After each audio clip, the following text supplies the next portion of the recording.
Am I a horrible person? This video is meant to be a joke, but it's not going to damage anything. I really believe that I'm not leading anyone astray. First off, I'm doing a wheel bearing in this Jaguar. First time I've ever done a wheel bearing in this style Jaguar. It's got a reverse thread tone ring. You gotta have a special tool for it.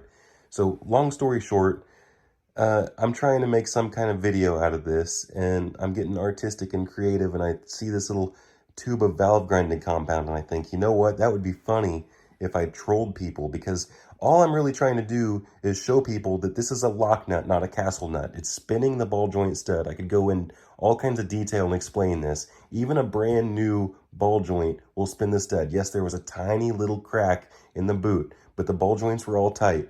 Long story short, the video idea was just clamping the ball joint studs with oil filter vice grips. This is an idea that I came up with. As far as I know, I've never seen anyone else do it.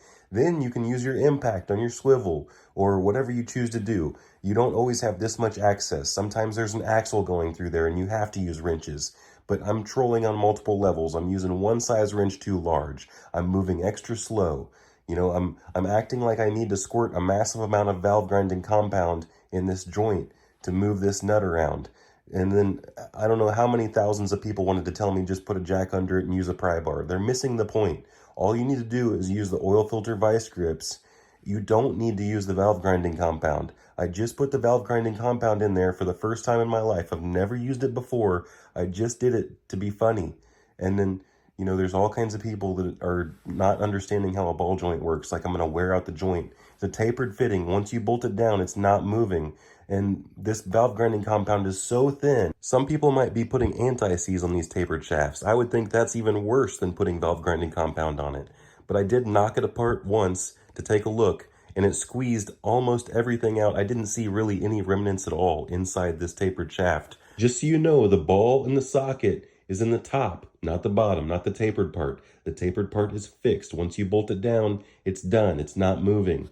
I actually know a lot more than I lead on to know. I was master certified at the Audi dealer. I started in 2011.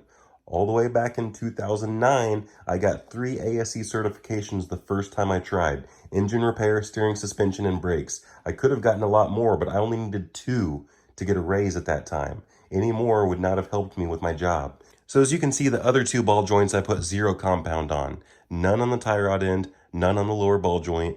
It was just a joke. Sorry. You know, blame YouTube because they took away the dislike button. You cannot tell if a video is good or bad anymore. It's all driven by engagement, comments, likes, and dislikes.